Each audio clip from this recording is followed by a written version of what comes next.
right.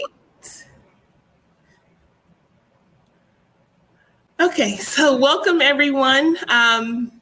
Apologize for the brief delays, having some audio issues, but let's go ahead and get started.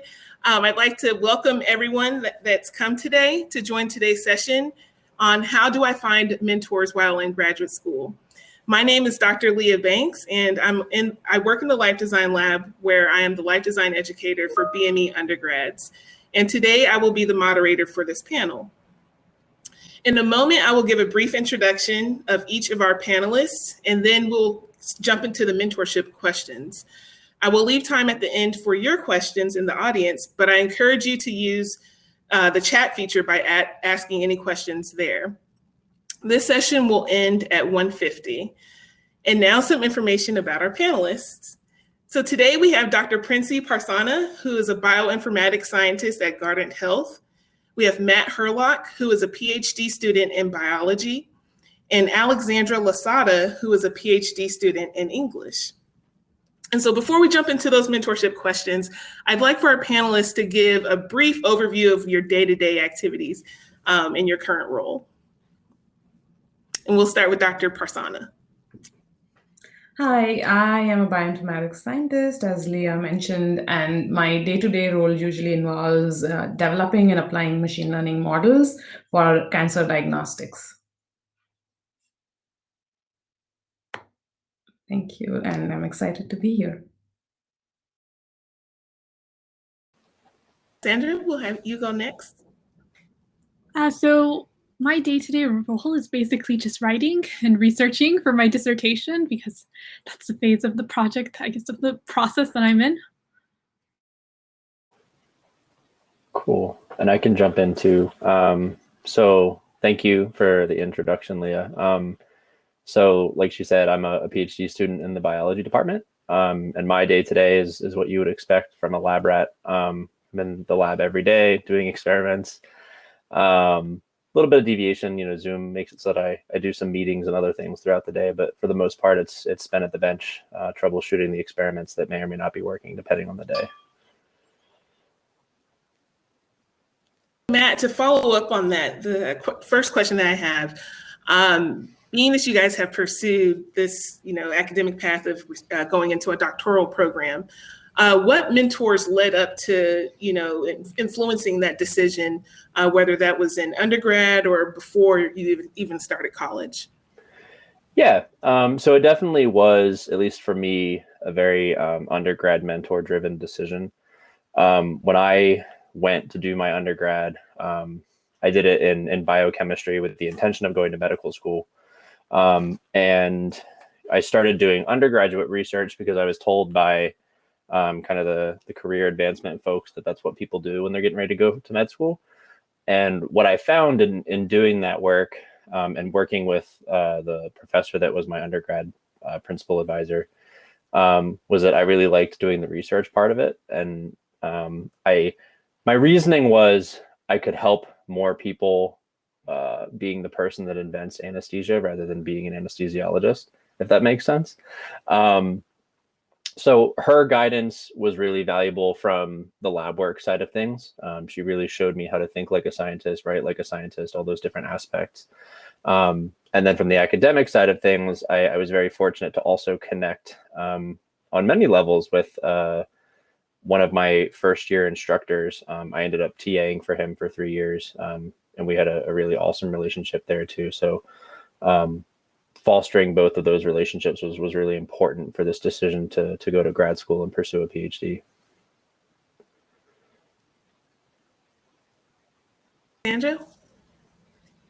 Like Matt, my decision was also very undergraduate driven as well. So at my undergraduate institution, I not only had the opportunity to do undergraduate research, but my university also had a program where you could create your own course that you would then teach to undergraduates. And so for me, it was really insightful to be able to actually teach some of the research that I had been doing within a classroom setting to see exactly, how people would respond to it. And so having that opportunity as an undergraduate already to be able to do kind of all of the the things that one does as a graduate student and as a faculty member has, that was really great for me personally. One of my mentors, so those opportunities gave me the chance to work with different mentors in my department, which was really great. And even now, I still think a lot about the advice that this particular set of 3 people gave me, including one which was to be talked out of going to graduate school a few times before committing. I think that was actually really useful advice, because by the time I was ready to apply to graduate school, I had already done some things outside of going to school. I was teaching in Japan, for example, and I think having that chance to do other things was actually really useful. So I'm always really grateful to that particular mentor who told me, go do something else and then come back.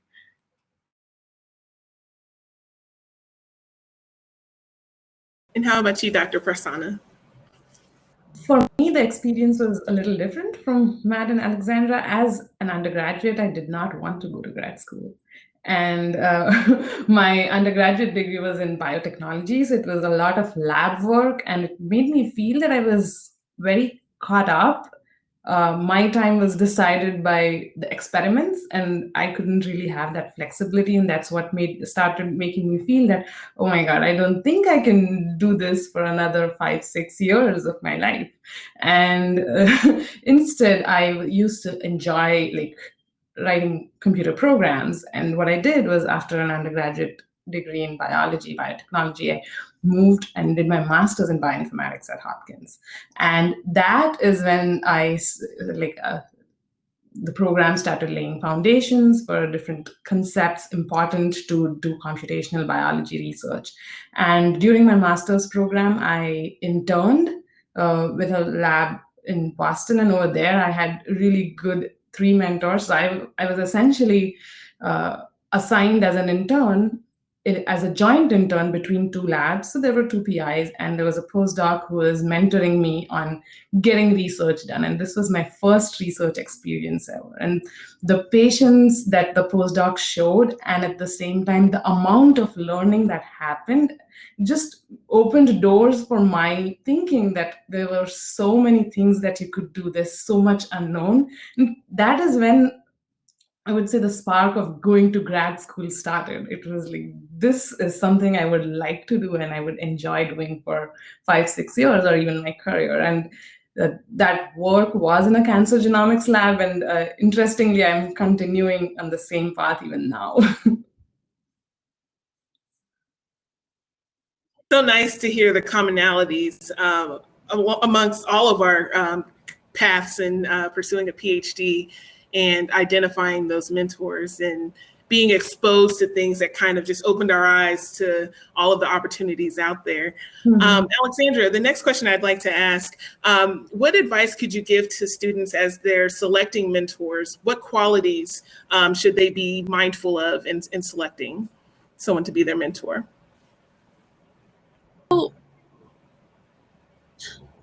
I would say that it would be really important for your mentor to be able to support your vision, whatever it is that it could be.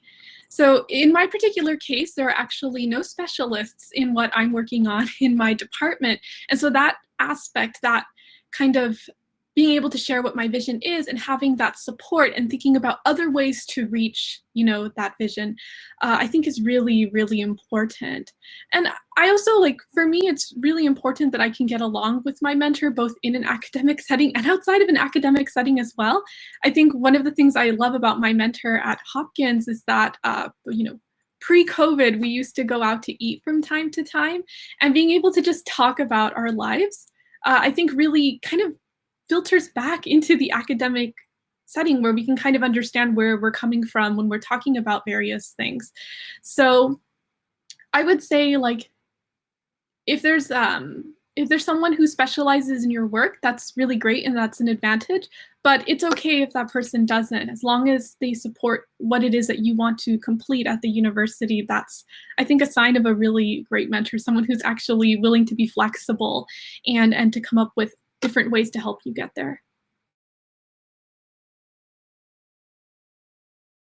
And same question for you, Matt. Yeah, so I want to just start by echoing what Alexandra said. I think it's really important that you try and find mentors that you can connect with, especially if you can connect with them on multiple levels. Because in a lot of cases, your mentors are going to be giving you candid advice about the work that you're currently doing or the work that you want to do. And you want that information to come from someone that you feel very comfortable with, who's not going to beat around the bush. Like, they're going to tell you exactly what it is that you need to know. And then in that same vein, don't exclusively act on this, but it's a good idea to find mentors that you think are generous, because ultimately you want your mentor to be someone who's, you know, willing to give you the things that you want. And, you know, sometimes, especially in science, like, you can come across mentors that are very knowledgeable in their field, probably have a lot of information to give, but, you know, they're very closed off people, or they're inaccessible for a lot of different reasons. Maybe they have 3 appointments across 3 schools and they just don't have time. So, you know, when you're trying to set up connections with people, especially for people that you're going to try and get this really close, either, again, current advice or like future career advice, I would say it's a good idea to try and find people that are going to be very willing to, you know, get back to you within a day or two at the very least to answer questions that you have, like, aren't going to be, you know, like shoddy about, like, oh, let's get lunch together. And they'll be like, oh, no, I don't really have time for that. Right. Like, you want somebody who is also really interested in helping you too, because it's then going to be more mutually beneficial for both of you.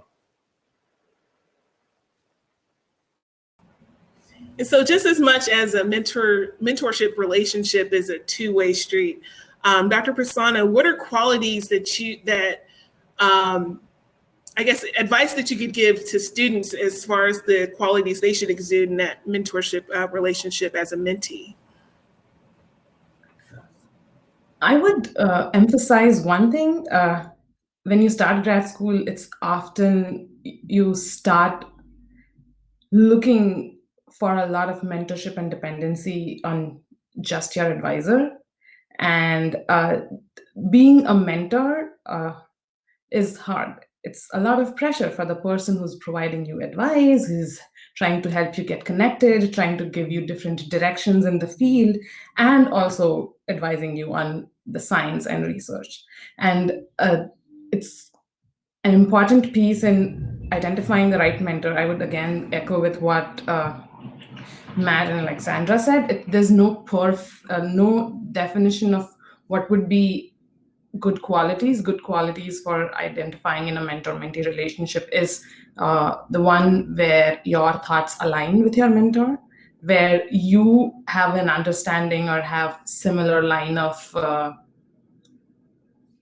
outlook towards things. It's good to have, of course, diversity in terms of inputs that you get, but at the same time, you want to ensure that the mentor is open to giving advice, is open to helping you where you want to get there, but at the same time gives you the freedom to make the decisions that you want.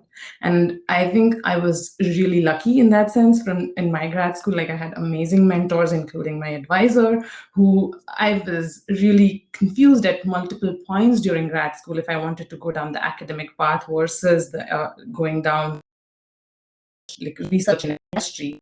And my advisor and other mentors, everyone was super helpful in getting me connected to people who were within academia as well as in industry. And that's made a huge difference. I'm so grateful to them because it just helped in several different ways. So it's important that you find what qualities you're looking for. At the same time, they help you give you the freedom to make the decisions. They're not there to make the decision for you. They're there to give you the vision of what exists and how you can get there.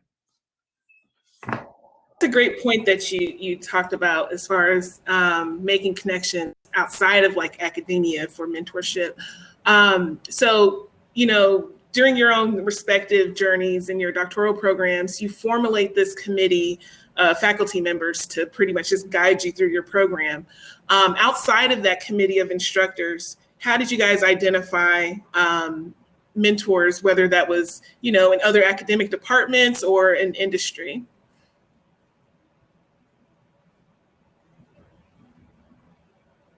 We can go, Dr. Parsana. Yes. So I can say that within finding academic mentors outside of your department or program, or rather university as well, I would say a good avenue would be conferences. And we don't have to feel shy about going up to someone whose paper you may have read and you really think that they are doing some good work. Trust me, when you go up and tell people that, oh, I really liked your work, can I talk about it? They feel flattered, right? I mean, they've put a lot of time. It's years of work that it takes to get a paper out. And people are always willing to talk about it. So I think conferences are good avenues to find mentorship these days. People also use social media. I haven't been the best in utilizing that front, but conferences help me quite a bit. In terms of the industry side, I kept in touch with a lot of my friends who did masters, and you don't necessarily need to have PhD mentors when you're looking for things outside, like diversifying your portfolio. And a lot of my friends end up becoming my mentors. My grad school advisor connected me to some of her friends in industry, which helped get a view from the PhD side of things as well. So that's how I found people usually talk to and connect with.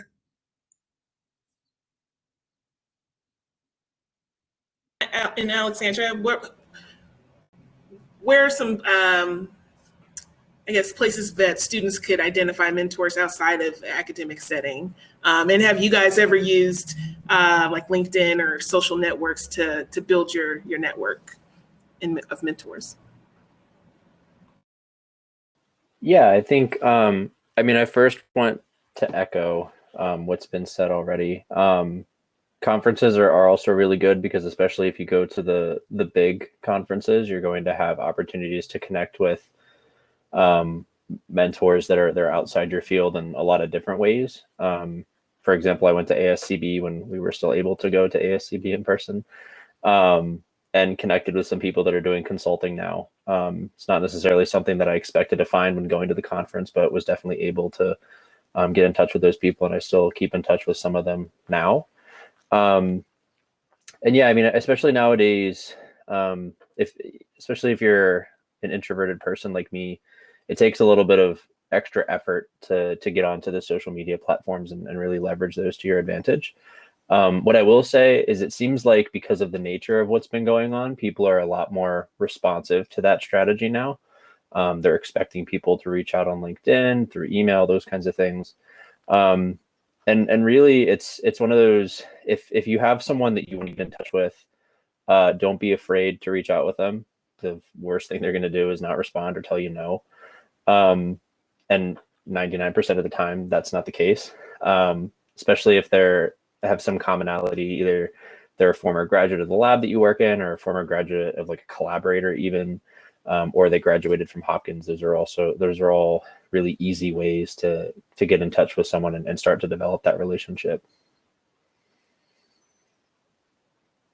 I want to echo what Dr. Prasanna and Matt have been saying about conferences. They're really great, but even if you're not going to, well, you should be going to conferences, but even if not the conference, if you're, for example, talking to those scholars who come to visit the department are really great networking opportunities, because it's a small, intimate setting, right? So it's easier, I think, to talk to that person. And quite frankly, sometimes I just cold email like scholars whose work I read, and I'm like really interested in it and would like to talk to them. And most of the time they don't respond, but on the occasions where they do, these have really kind of blossomed into really, really great relationships. So I've been very happy with that. I have been using LinkedIn recently. And so anytime that I go to a futures event, for example, or I was at a humanities, the National Humanities Alliance conference this past March, just sending kind of messages to connect with people during those events or after those events, that's been really useful as well, to kind of just create a network of people who are not in academia but have likely come out of academia. And so I feel like I haven't tapped into those people enough, but I'm hoping that I'll get to that point where I can do that. Alexandra, I think you touched on this earlier. I think when we think about mentor relationships, we think that it should be someone that's like a distinguished professor, what have you. But you touched on that some of your friends even influenced your decisions as far as like what you were going to pursue in grad school. How would you say that either whether it's a friend or classmates or, you know, other people outside of like the professors and instructors, how did that influence your decision in grad school? Dr. Parsana can speak a little to that since he was directed at me. Actually, yeah, some of my colleagues in my department have been really great, honestly, in terms of opening my mindset for how I want to approach finding mentors in during my time as a PhD student. So I think like at first I was a little shocked in some ways that there was no specialist in my department. And so there was like a period where I felt a little down about that. But I had one person in my cohort who was just like insistent, like you need to go talk to people outside of like Hopkins, like go find people. And I was just kind of like, okay, but networking is hard because I'm also pretty introverted. But as soon as I started, even just with one person, seeing that it worked with one person, I thought, oh, I can actually do this again and again. And that sort of, because of her pushing, I'm really in some ways indebted to that.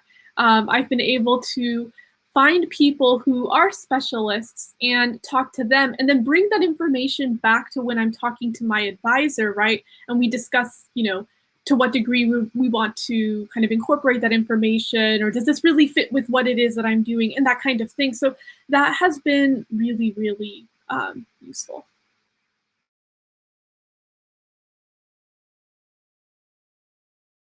And Matt and Dr. Prasanna, do you guys have anything to add to that as far as maybe finding mentorship in a friendship or other colleagues in your lab?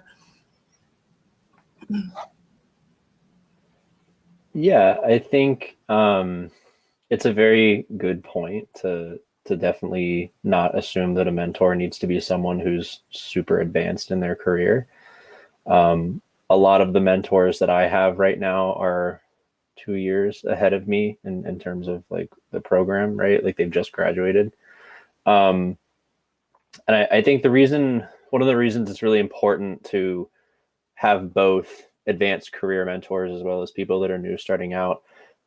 Just the nature of the world today moves so quickly, right? And you know, especially if you're talking about career advice, you know, the things that someone who's really advanced in their career did, the opportunities that they took advantage of, for example, are probably going to be very different from the ones that are going to be available for you, or the ones that will be the best options for you now.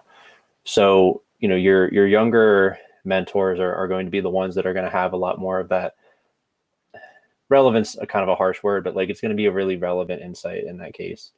So it's really important to make sure that you're balancing, you know, these two tiers of mentorship and taking all of the ideas that are coming in from that and using that to shape a very holistic approach for whatever it is you're using the mentorship to accomplish.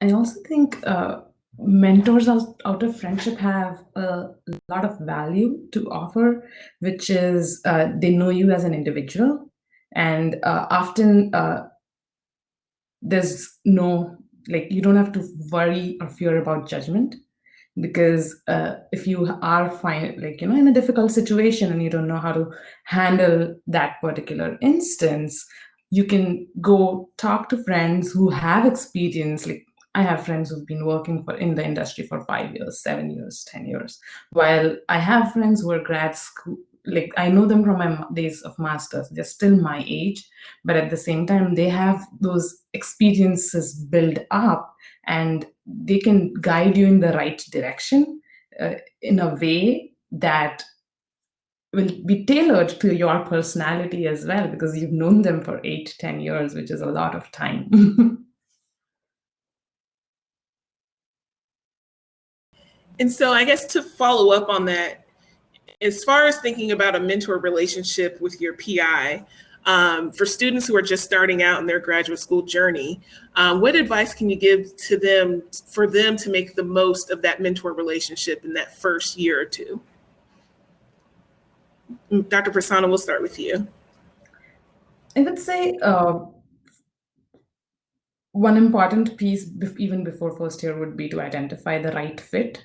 It's important to find an advisor with whom you can work for 5 years, 7 years. Like PhD is a variable number of years program, right? And it's not that you'll always be on the same page about everything, but if it's the right fit, you'll figure it out and you'll work it out. Then going to the question that you brought up, that what would you do in the first initial years, I would try to keep the communication as honest as possible, or I would just say keep an honest communication, as honest as outside of it. And a frank communication channel is going to help set expectations from both ends, and at the same time, there will be open feedback. So if you think you're not getting enough feedback is really important in the initial years when you're trying to get to the stage where you've gathered enough amount of knowledge to move towards your advanced experiments in your dissertation. So I would say that is the piece, that keep an honest channel of communication. Start thinking about what you want to do at the end of 5 years. It's never too early to start thinking about what you want to do. And your advisor is your first mentor in grad school, right? To be honest, like as soon as you step in, that person is the one who's going to start guiding you on what path you want to take. And asking questions about the discussion that we are having today to that person was also going to be something useful.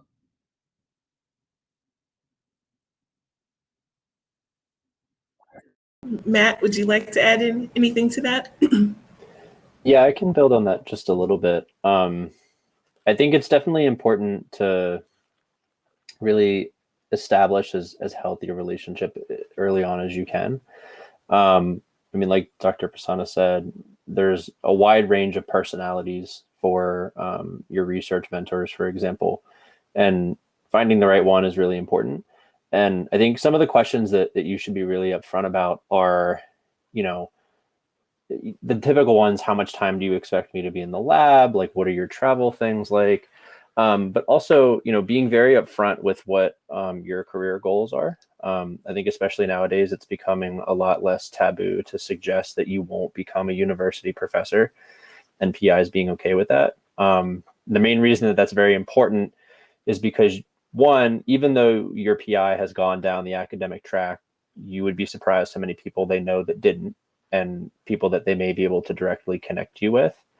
And if you're not very upfront about that aspect or any other aspect of your training, they're not going to know to help you, right? And remember, they could be just as much of an introverted scientist as you. They're probably not going to track you down and go, "Hey, I'm really interested in knowing what your career goals are." Don't make them assume those things, right? So have those very candid conversations.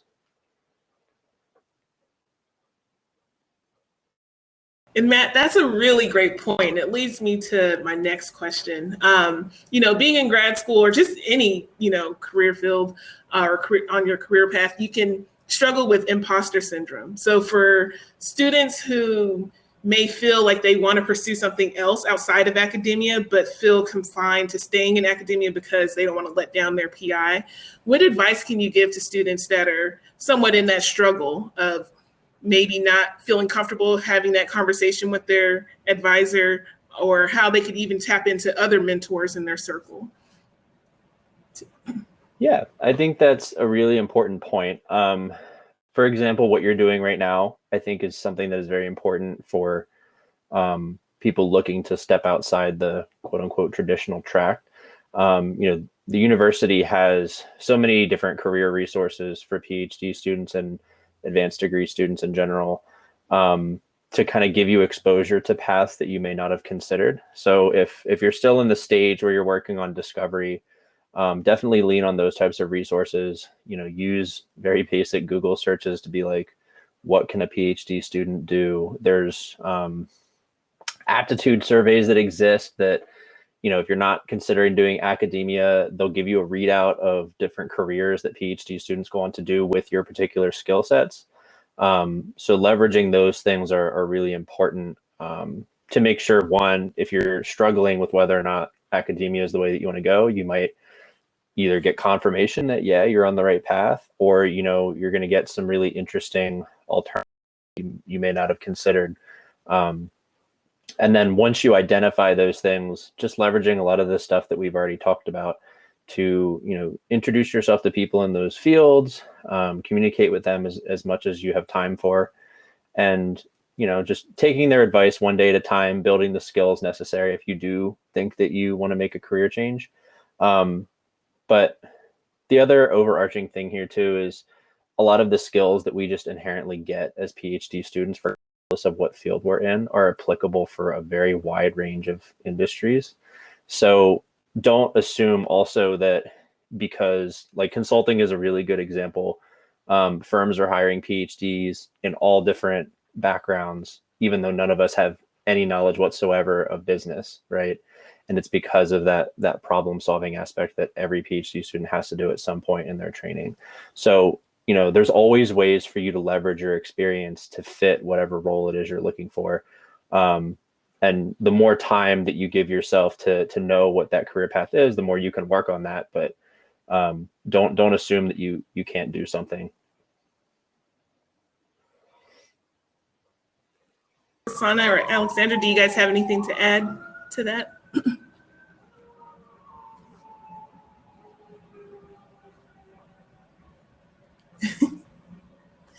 Okay, so we talked about also just when identifying a mentor, making sure that, not making sure, but, a good fit would be someone that shares your vision. But also there comes with challenges in identifying mentors as well.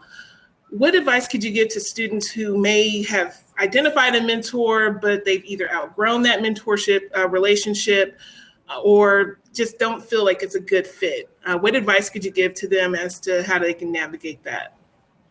We'll start with Alexandra. So I'm in humanities, so I feel like I know that in my department, we don't come in identifying our advisor. That's something that we actually do in our third year. So I would say that in that kind of situation, it would be a really great idea to talk to as many different faculty as you can to kind of get a sense of who's in this department. I would also say too that it's good to listen to what their advisees have also, their experiences as well. And also you can it's good, I think, to know how many advisees a potential advisor might have, so you can kind of get an idea of how much time they might have for you. I think is actually kind of important. So also reading that faculty member's work, I think, is really good too for seeing, again, kind of how you may or may not fit together. But really and truly, I think like those interpersonal interactions are quite important for kind of gauging fit. And I feel like, I think most people are understanding of the fact that, you're trying to do your thing in your journey. And so it's okay if it doesn't end up quite working out.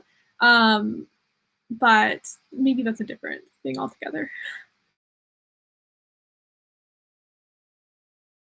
Dr. Prasanna? So, yeah, I mean, in terms of what do you do when you're outgrowing a mentor-mentee relationship? Meaning, do you mean to ask that what happens when you're not really getting the kind of inputs and direction that you're hoping to get? Yeah, so and more so too, where the vision really isn't aligning. Yeah, I see.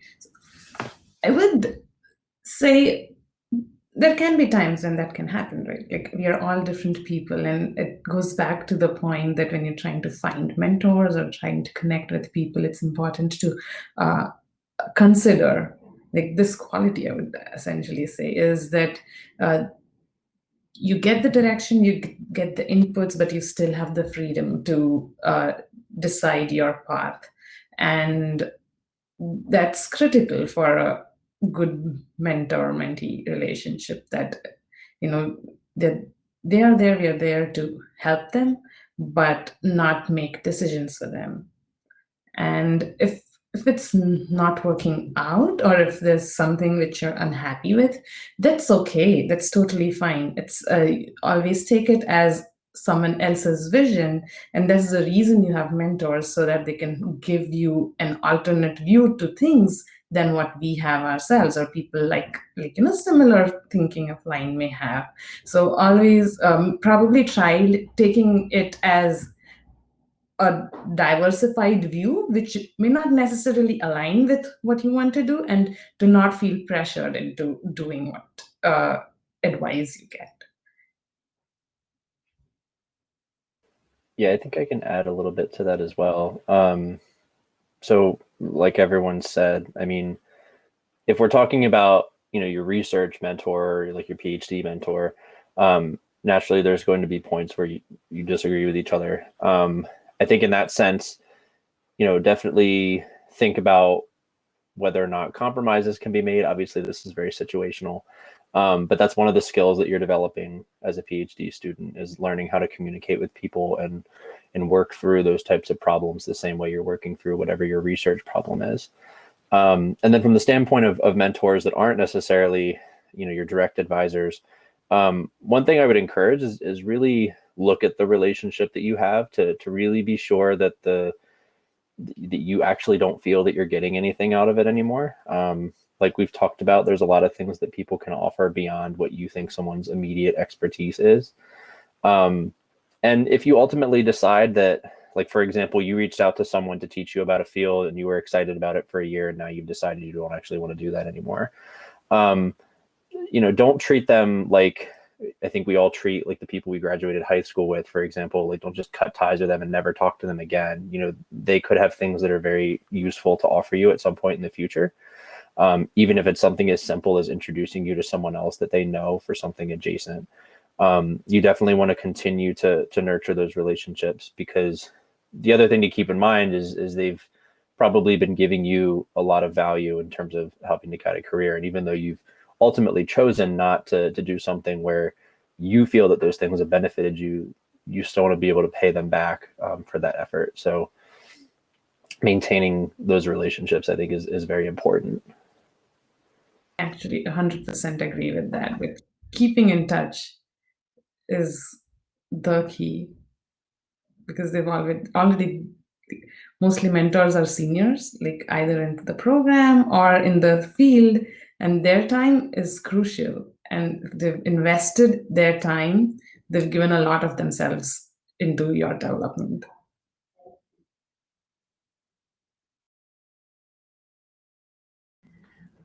Those are great points. So given the challenges that you've maybe experienced in your own doctoral programs, how have your mentors helped you through those challenging times? Whether it was your direct advisor or mentors outside of academia. And Alexandra, we'll go with you. I think, honestly, so my advisor has been very understanding. I was in a situation maybe 2 years ago where I had a very bad reaction to an antibiotic and was just like not capable of doing anything for a few weeks. And so having someone who can basically like see the human first before seeing the student is just absolutely important. And I highlight this because I think in some ways people have become, I think, a little more flexible because of the pandemic, but even like exhibiting that behavior before, or it just shouldn't have to take like a pandemic, right, for people to be understanding that, life happens and sometimes your health is at risk for whatever reason. And yeah, having like that kind of support, that kind of care is really, really important, I think. So that's one thing I would say.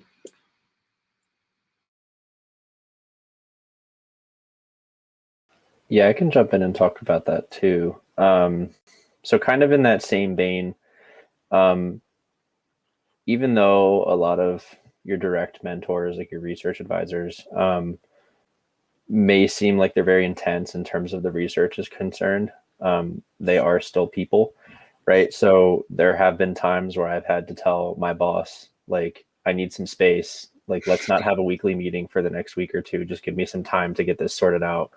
Because I need a second to do this on my own. And she's been very understanding of that.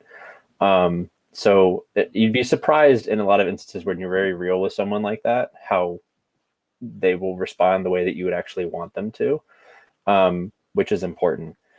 The other thing too is, don't think as PhD students, we get caught in this balance of needing to figure out how our project works. And we think that that means that we need to do everything by ourselves.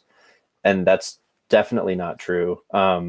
Don't forget that your boss was a grad student just like you, and they're not outside the ability to come in and literally show you how to do an experiment at the bench, or, you know, go to a specific text with you to look through something that you're struggling with.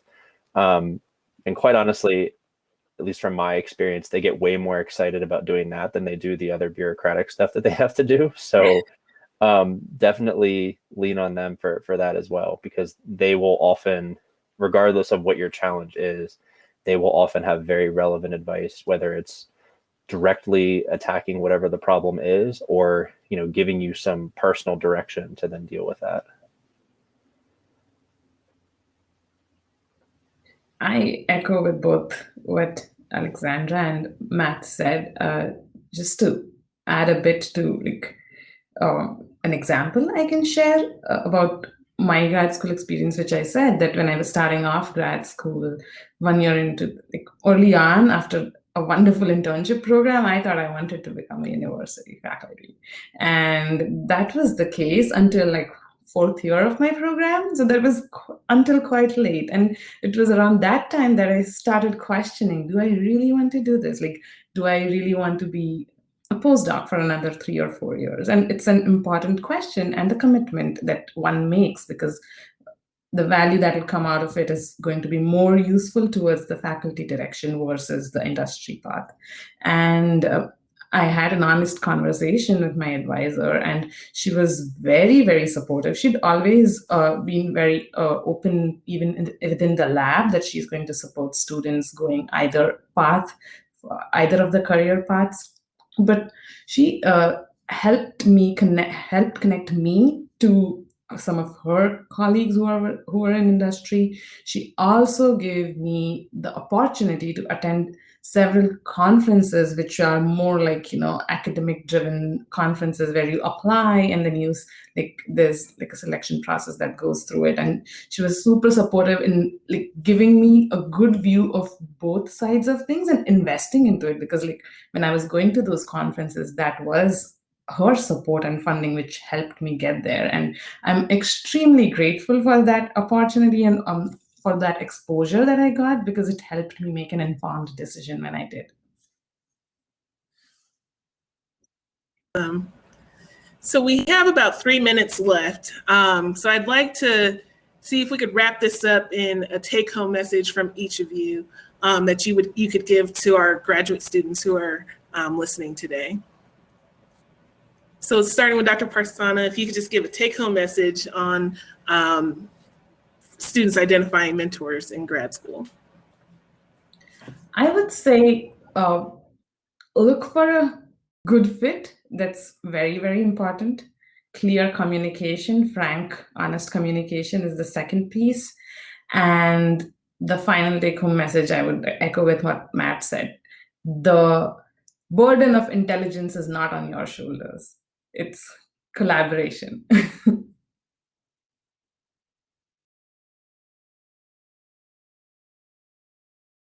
Matt? Yeah, sure. So the same things, obviously. But, keeping in mind this idea that your your mentors don't have to fit into a specific box. You know, the word mentor has a definition, but that doesn't mean that the people that you choose have to fit that definition directly. So really, you know, when you're finding your research mentor, for example, especially if your program allows you to do rotations, for example, really take time to think about what you're looking for in a mentor and try and identify the mentors that are going to fit those and use them to fill those rotations. But also approach every, you know, instance you're in with a unique mindset, because you would be surprised what kind of value you can get out of some people that you weren't expecting. And then sort of in that same vein, you know, again, stretch the boundaries of what you think a mentor is, and really reach in all the possible directions to be able to get someone who's going to give you the guidance that you need. Because like I said, I mean, you may think you know what you want to do career-wise coming in. You'll change your mind 4 times before you graduate. So you need to make sure that you've got, you know, firm roots in all directions so that you can pick up those trails when you decide that they're actually what you want to do later on. Alexandra? I've been left with nothing to say because both of these messages were just so good. Gosh, I feel, yeah, I have nothing to say. I'm just going to echo what was being said because it's all very, very true. Awesome. Well, we've reached the end of the session. I'd like to give a huge thanks to our panelists, as well as those who joined us today. The next session will begin at 2 o'clock. And so we have 2 options where you could go. The first option is what's going through grad admissions minds. And so you can get tips and tricks on how to make a strong and memorable graduate school application. And the next or the other session option is how do I create a CV? So Dr. Prasanna, Alexandra, and Matt, thank you so much for having us. So much for being our facilitator. Yeah, thanks. This has been great. Have a great one. Right.